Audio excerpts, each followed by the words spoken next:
Hi, everyone. Thanks for joining me for this brief review of allergy and clinical immunology. My name is David Sloan. I'm an attending in allergy and immunology at the Brigham and Women's Hospital, the Dana-Farber Cancer Institute, and the West Roxbury VA Medical Center. I have no disclosures to make today.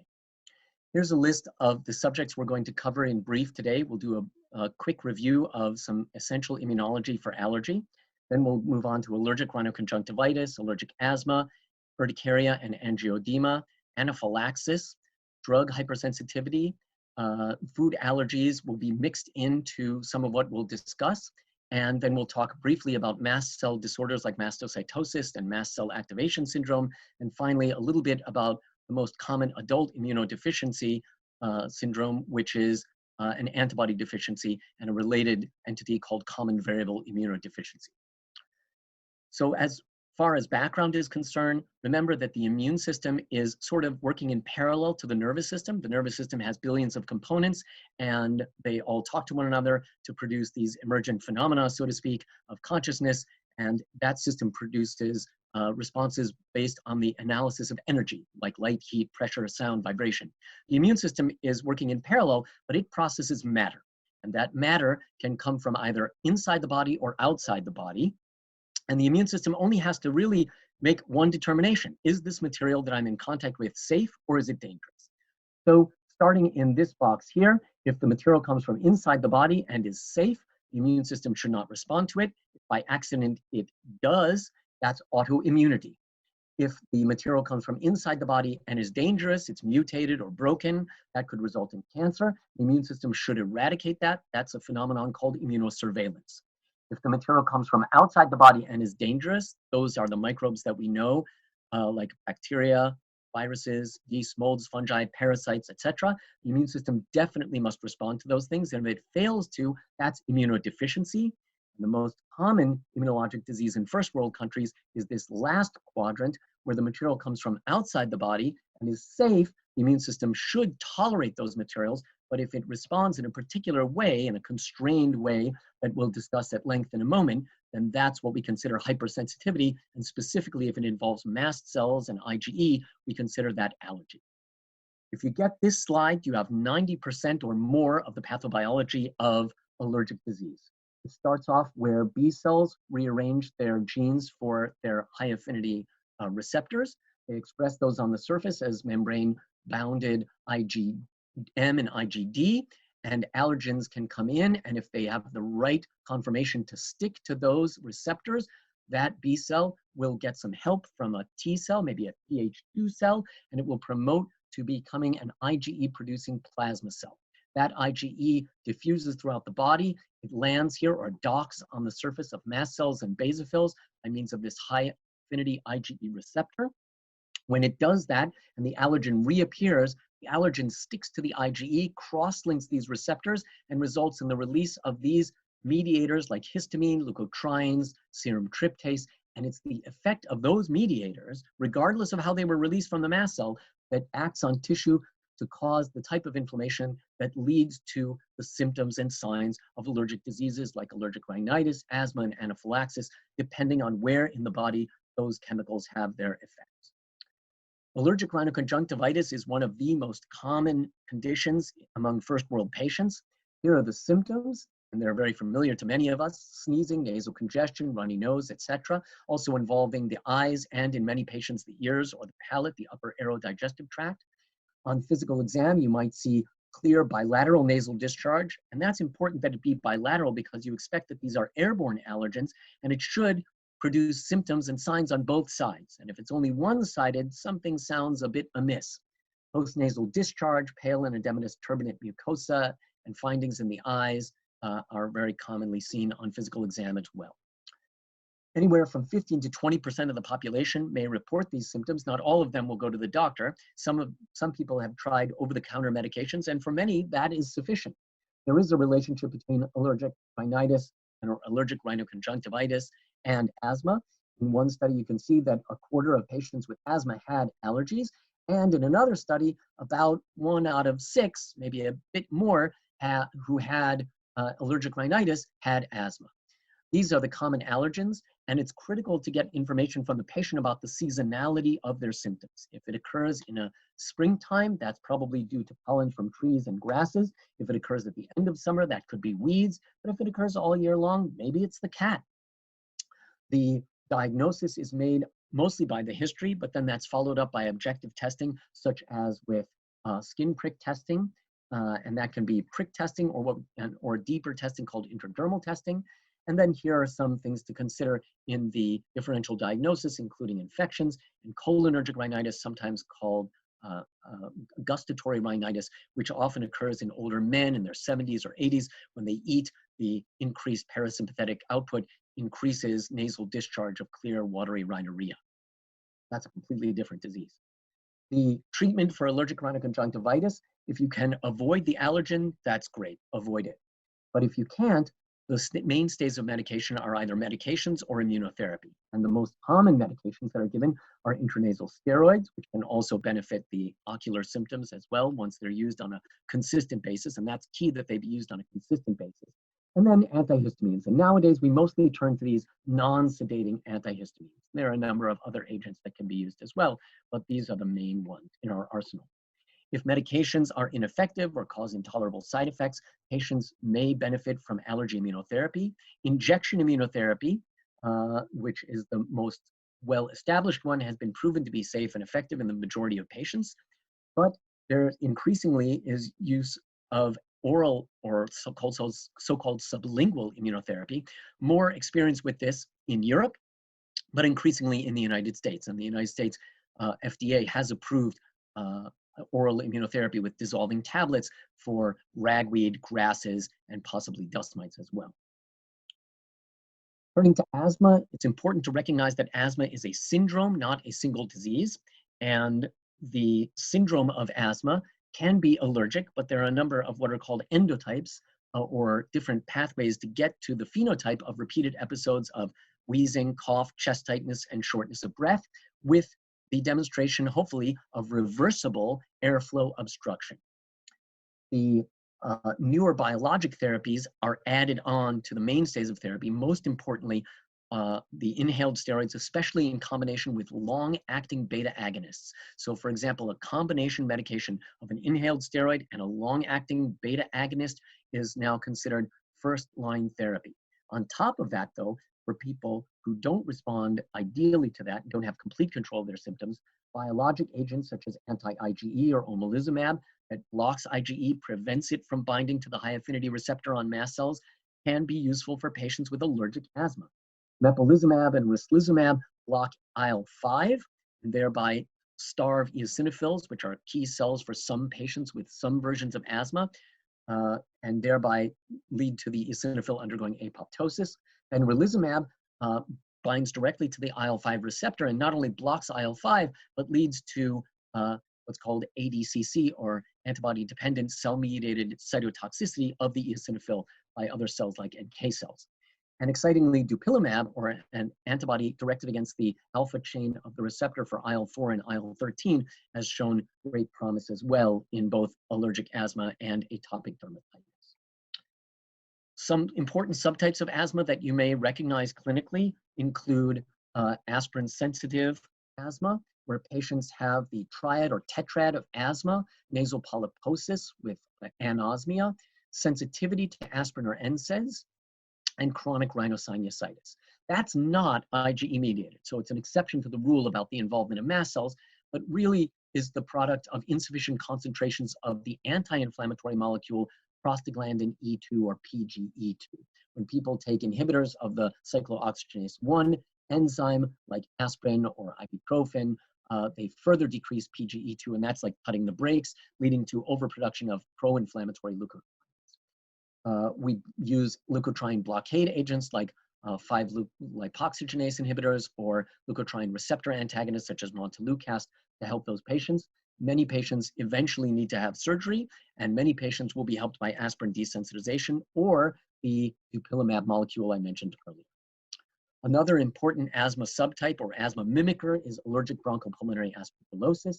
Here are the criteria, which are well known and include both history of asthma, visualization of central bronchiectasis or pulmonary infiltrates, there must be an elevated IgE, and please notice the units, which are in nanograms per mil. The units may be different in some labs where they report them as kilo international units per liter, and there's a conversion factor that you can look up of about 2.4. Peripheral eosinophilia and positive serologic studies for aspergillus, including the skin test and the precipitins, are also telltale signs and criteria for this diagnosis. You treat it with oral steroids and maybe antifungals, and patients with cystic fibrosis and this HLA-DR2 version of the MHC class 2 molecule, or rather, sorry, the MHC class 1 molecule, are at increased susceptibility for that. Turning to urticaria and angioedema, urticaria, of course, is hives, and we somewhat arbitrarily divide those patients who've had urticaria for 6 weeks or less into the acute group and the chronic as more than 6 weeks. These are very itchy geographic macular lesions with a central clearing. That's because histamine and other vasoactive mediators cause vasodilation, vascular leakage that increases tissue pressure in the area around the central mast cell activation and thereby causes blanching by means of vasocompression. Whereas at the periphery, you'll see that it's more bright pink from vasodilation without the increased tissue pressure. When the same process occurs deeper in the skin and you get dermal fluid accumulation from vascular leakage, you get angioedema. Some patients will report pain because of increased tissue pressure, and they get paresthesias from that. And it's associated with urticaria in about 40 to 50% of cases. Here's a patient with classic large and small urticarial lesions. You can see some of the central clearing here.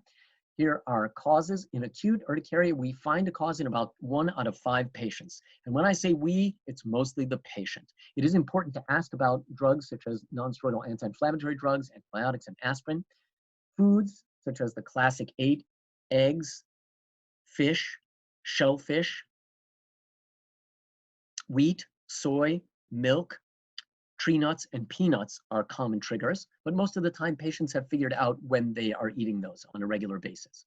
Some bacterial or viral infections, such as hepatitis B virus or hepatitis C virus, and occasionally contact allergens are relevant. The situation with finding a cause for chronic urticaria is even worse in a sense, because most of the time that's not due to an external driver. It's due to either something we don't know or an autoimmune process. So we find a cause in less than 10% of the cases, and most of the time, again, it's the patient who identifies the driver. Here are some examples of physical urticarias from pressure or scratching, exercise, cold, heat, light, water, and sometimes vibration are physical triggers. The autoimmune version, which is present in about somewhere between 40 to 60% of patients, has to do with the presence of either an autoantibody against the IgE receptor or occasionally IgE itself that acts like an allergen and cross-links IgE on the surface of mast cells and maybe basophils and leads to mast cell activation and the release of mediators like histamine. Why that happens on some days and not others, or in some places on the body and not others, is still uncertain.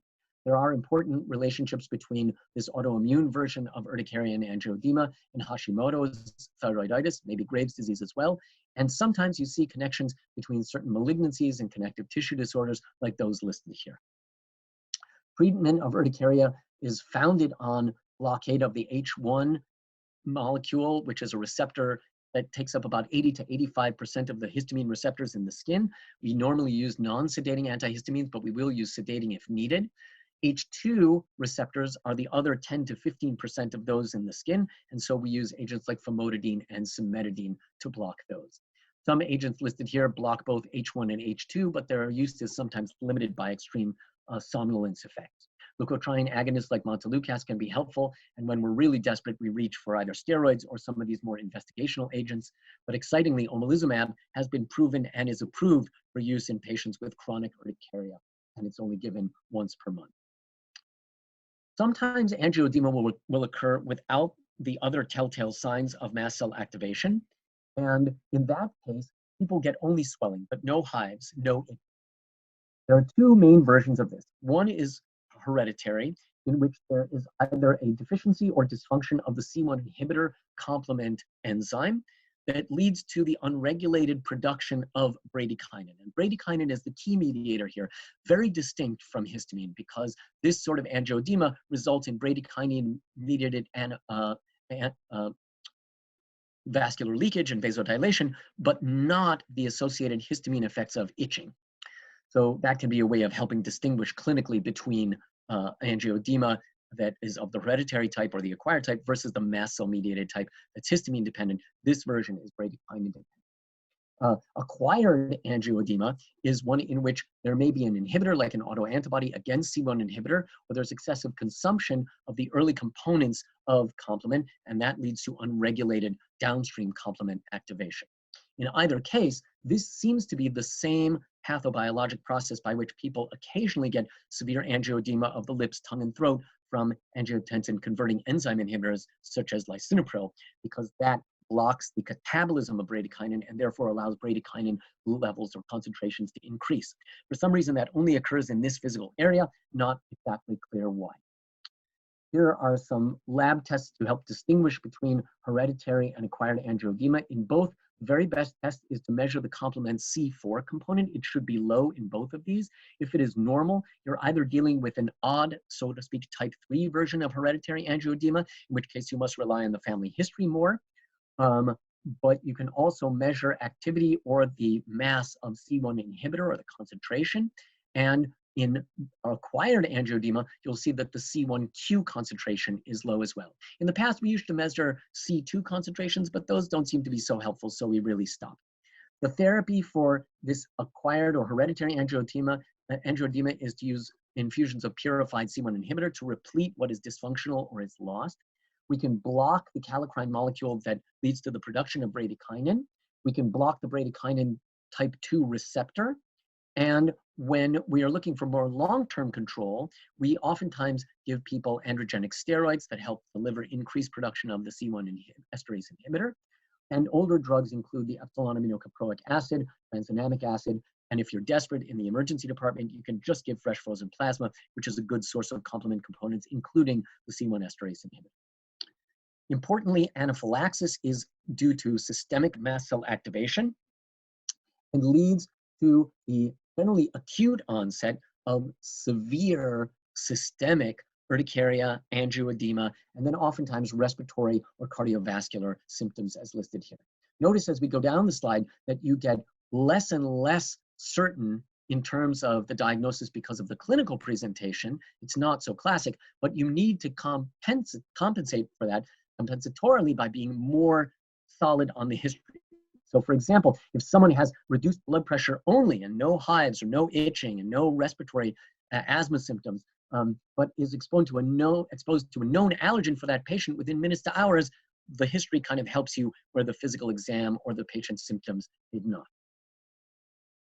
Here are the frequent manifestations. Notice that in the vast majority of cases, more like 90, 95, maybe even 97 or 98% of patients, there will be mucocutaneous symptoms. And if those are lacking, that really calls the diagnosis into question. Most patients have hives, swelling, flushing, itching. About half will have respiratory symptoms of asthma. Cardiovascular symptoms occur in about a third, and abdominal symptoms in anywhere from a quarter to a third. Occasionally, patients will have headache, substernal chest pain, seizures, and less common symptoms. Here on the left is a column of the most common triggers for anaphylaxis. They include foods, venoms of stinging insects, certain hormones, monoclonal antibodies that we give therapeutically. Chemotherapy has increasingly been appreciated to be a cause for anaphylaxis. Importantly, while many antibiotics can cause anaphylaxis, the classic being penicillin and other beta-lactams, vancomycin and radiocontrast media, as well as opioids, are considered direct mast cell activators. That is, they do not function through IgE, unlike penicillin, which tends to be IgE directed against penicillin or the hapten component of penicillin plus a self-protein. And these direct mast cell activators can very rapidly cause anaphylaxis in sensitive patients. Certain anesthetics and dialysis membranes can do the same. What labs should you get? Well, if you see someone, you won't get a result immediately, but the best test is probably a serum tryptase.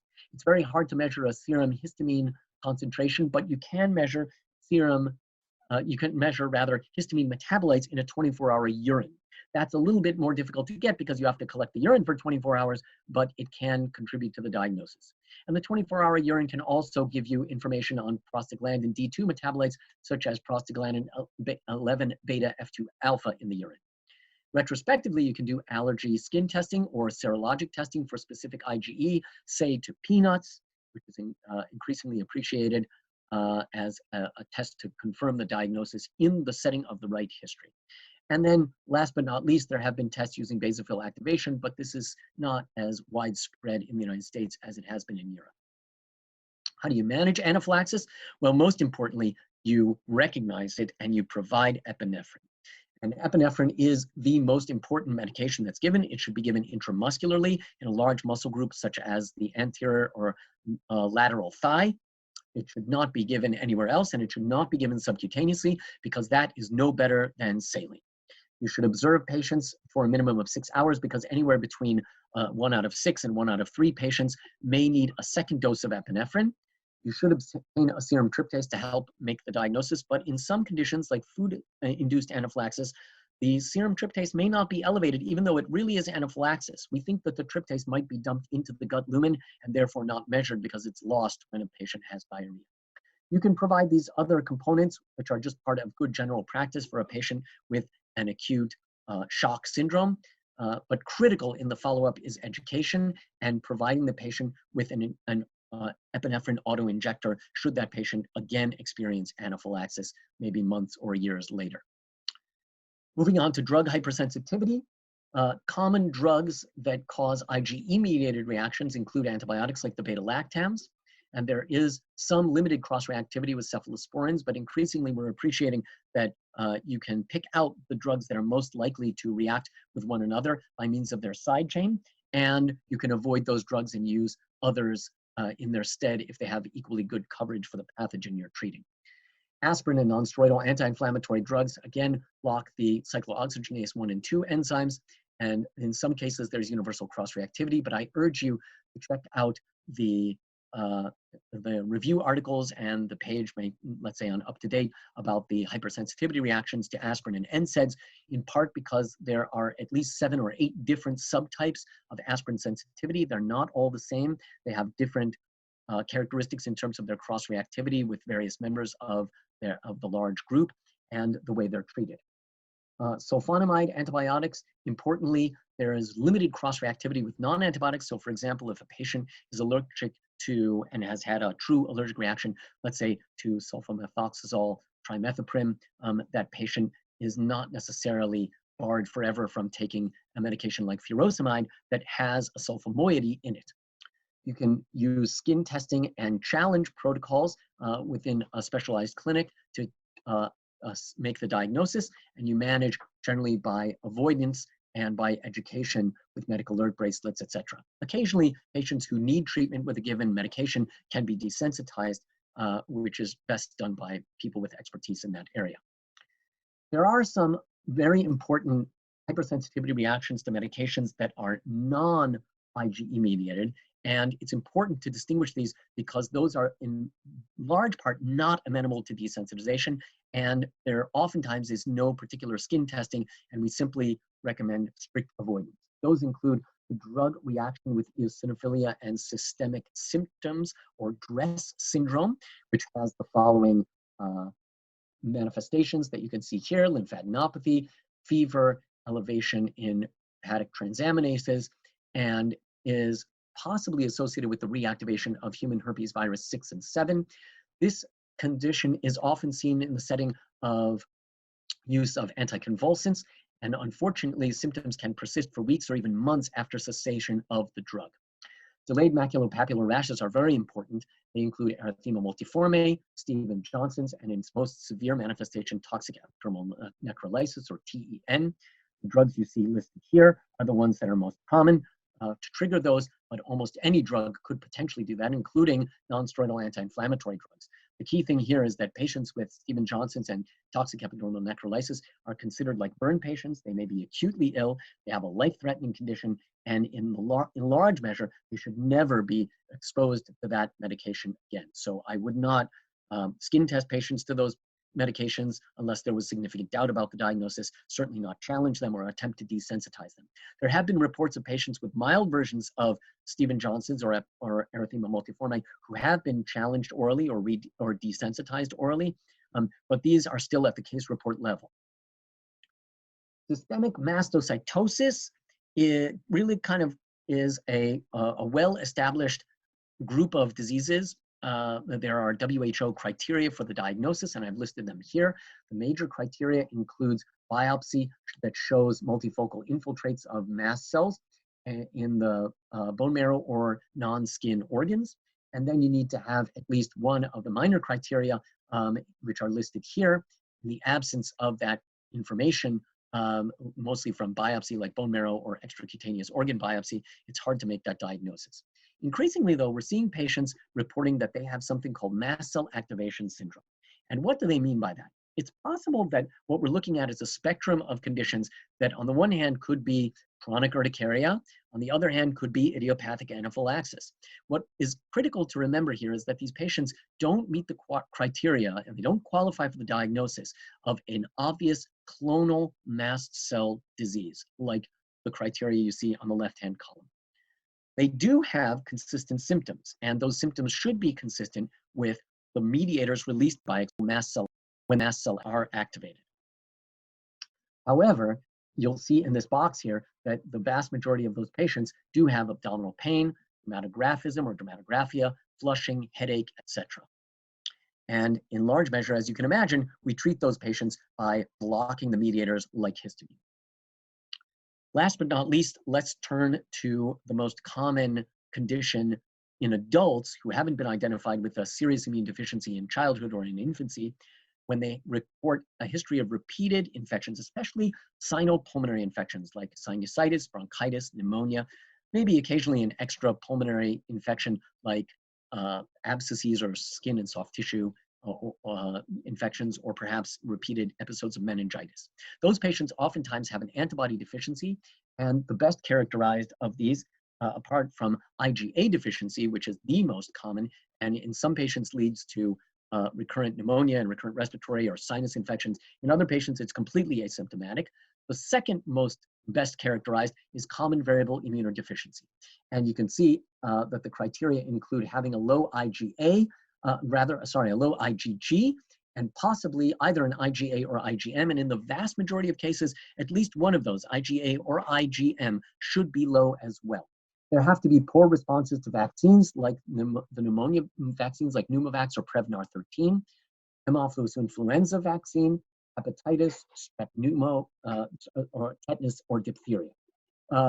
Oftentimes when the diagnosis is made, we replace patients by giving them infusions either intravenously or subcutaneously with purified IgG from numerous healthy donors. And it's important to recognize that a batch or a lot of IgG for infusion comes from not 1 or 2 or 5 patients, but from anywhere between 10,000 and 16,000 presumably healthy patients. Of course, companies screen rigorously to make sure that patients are well so that they don't transmit bloodborne diseases, as we saw in the early 1980s from HIV in patients who were receiving transfusions for diseases like hemophilia. Let's turn to a couple questions now. You see an 18-year-old patient who presents with an episode of angioedema of the face, and he has associated abdominal pain. He has no itching or associated hives. Which test would be most appropriate? So pause for a second, think about that, make your guess.